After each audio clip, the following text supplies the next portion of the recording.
اور اگر تم ڈرنے لگے کہ انصاف نہیں کر سکو گے یتیم لڑکیوں کے ساتھ، پس نکاح کرو وہ جو تم کو اچھا لگے، عورتوں میں سے 2 2 3 3 4 4، بس 4 فل سٹاپ، خبردار کہ آپ نے 5واں کیا، 5ویں تب ہوگی جب چوتھی مر جائے گی یا طلاق ہو جائے گی۔ اور جب یہ آیت نازل ہوئی عربوں کے ہاں تو بہت عورتیں ہوتی تھی، بہت عورت۔ ابن مغیلان ایک صحابی ہے، ابن مغیلان، اس کی 10 بیویاں تھی۔ جب آیت نازل ہوئی تو رونے لگا اور حضرت سے کہا حضرت میری 10 بیویاں ہیں، ہر ایک سے مجھے عشق ہے، میری معشوقہ و محبوبہ ہے۔ آپ نے کہا ابن مغیلان آیت آئی ہے قرآن، 9 اور 11 کی باتیں کرنے والوں کو شرم کرنا چاہیے اس روایت سے۔ صحابہ وہی سمجھے جو چاروں ائمہ سمجھے، پیغمبر بھی وہی سمجھ رہے ہیں کہ 4 کے بعد گنجائش نہیں۔ ابن مغیلان پیغمبر کی مجلس سے اٹھے اور گھر گئے، لیکن قیامت ہے اس کے اوپر۔ کچھ دیر بیٹھے رہے اور پھر آیت سنائی اور فرمایا 4 رہ سکتی ہے، 6 جائے گی۔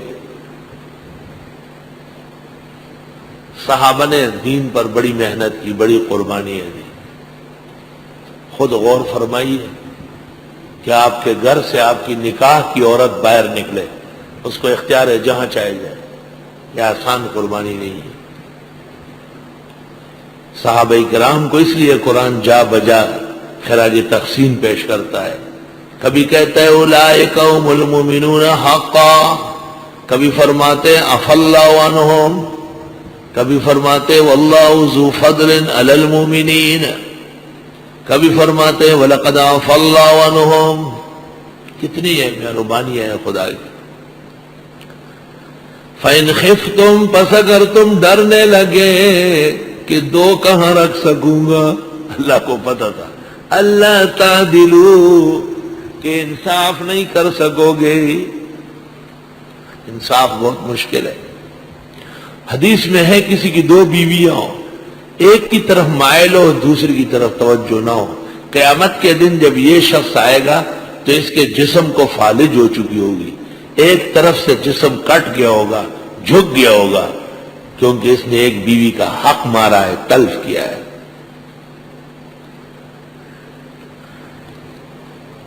علماء لکھتے ہیں راتیں بھی تقسیم ہوگی، یہاں تک لکھا ہے کہ گپ شپ ہنسی مذاق بھی تقسیم ہوگی۔ یہ نہیں کہ ایک کے پاس برو بزن بیٹھے رہو دوسرے کے پاس نہیں، یا تو دونوں جگہ غصہ دکھاؤ یا دونوں جگہ ہنس وس کے ملو۔ لوگ کیا کرتے کہ وہ پہلی والی جو ہوتی ہے وہ غریب بوڑھی ہو چکی ہوتی ہے، اس کو ایسے ہی ترخاتے ہیں، اور وہ دوسری جو آ چکی ہوتی ہے وہ نشانیوں والی ہوتی ہے، موٹی تازی ہوتی ہے، تھوڑی کھری ہوتی ہے، تو اس کے ساتھ گپے شپے مارتا ہے۔ اب تجھے قرآن کا پتہ نہیں کہ قرآن کہتے ہیں فَإِنْ خِفْتُمْ أَلَّا تَعْدِلُوا۔ حکیم الامت مولانا اشرف علی صاحب رحمۃ اللہ علیہ کی 2 بیویاں تھیں، اور خانقاہ میں ترازو لگا ہوا تھا، سب کچھ آدھا ادھر آدھا ادھر تول کر، اور خربوزے کھا کے جو چلکے ہوتے تھے وہ بھی ترازو سے تول کے، دونوں کی بکریاں تھیں۔ اس زمانے میں لوگ گھروں میں 1 بکری دودھ کے لیے پالتے تھے۔ مولانا جمشید صاحب جو تبلیغی بزرگ ہیں، یہ فرماتے ہیں کہ ہم قریب میں تھے تھانہ بھون کے، عید کا دن تھا، میرے والد صاحب مجھے ساتھ کر کے اور 2 ڈونگے کھیر کے بنوا کے لے گئے، لیکن ایک ڈونگا سادہ تھا اور ایک پر کلی ولی چمک دمک والا کاغذ لگا ہوا تھا ضرب پر۔ کہا کہ ملمت نے دیکھ کر کے بہت ناراض ہو گئے، کہا آپ کو پتہ نہیں میری 2 بیویاں ہیں اور تم ایک سادہ ڈونگا لائے ہو اور ایک چمک دمک والا لائے ہو، مجھے پریشان کر رہا۔ مولانا فرماتے ہیں کہ میرے والد نے کہا کہ حضرت والا، ہم تو آپ کی دعائیں لینے اور آپ کو سکھ پہنچانے لائے، اور آپ کو تکلیف ہوئی ہے تو آپ واپس کر دیں۔ حکیم الامت نے کہا واپس کر دیے؟ کہا ہاں، کہا بیویوں کے حقوق آپ کے ذمہ ہیں، میرے ذمہ تو نہیں ہے؟ کہا نہیں۔ کہا یہ چمک دمک والا چھوٹی بیوی کو اور یہ پرانا جو ہے یہ پرانی بیوی کو یہ میں بھیج رہا ہوں، آپ نہ بھیجیں۔ حضرت حکیم الامت جھوم گئے، فرمایا سبحان اللہ، اور لوگوں کو بھی فقہ آتی ہے کچھ اور لوگ بھی ہیں جن کو فقہ آتی ہے۔ سبحان اللہ۔ مولانا جمشید صاحب دامت برکاتہم نے یہاں آ کر مجھے خود یہ واقعہ سنایا ہے۔ پس اگر تم ڈرنے لگے کہ 2 اور 3 اور 4 کے ساتھ تو انصاف بالکل نہیں ہوگا، اللہ تعدلو کے انصاف نہیں کر سکو گے، فواحدتن تو ایک ہی بہت ہے، اس زمانے کی وہ ایک بھی 50 کے برابر ہے۔ او ما ملکت ایمانکم، اگر وہ ایک بھی کہیں تمہیں گلے پڑتی ہے تو پھر وہ جو کنیز ہو تمہاری، کنیز۔ اب تو کنیز یہ نہیں ہے، کیونکہ کنیز تو یا خاندانی ہوتی تھی جو بکتی تھی، وہ ختم، اسلام کی برکت سے آزاد ہو گئی۔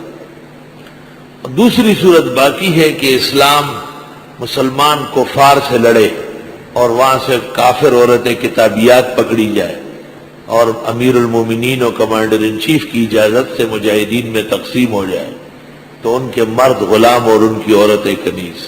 کنیز کے کوئی تفصیلی حقوق نہیں۔ ذالک ادنا اللہ تعولو، یہ بہت نزدیک ہے کہ تم زیادتی نہیں کرو گے۔ ولا تتبدل الخبیث بالطیب، ملانا نہیں ناپاک کو پاک سے۔ تیرے پاس جو اپنے ہیں وہ تو پاک ہے، پرائی چیز بغیر حق کے کیوں ملاتے ہو ناپاک؟ جیسے روٹی سالن میں کوئی پیشاب پاخانہ ڈالے، اس طرح اپنی کمائی میں ناجائز ڈالنا ہے۔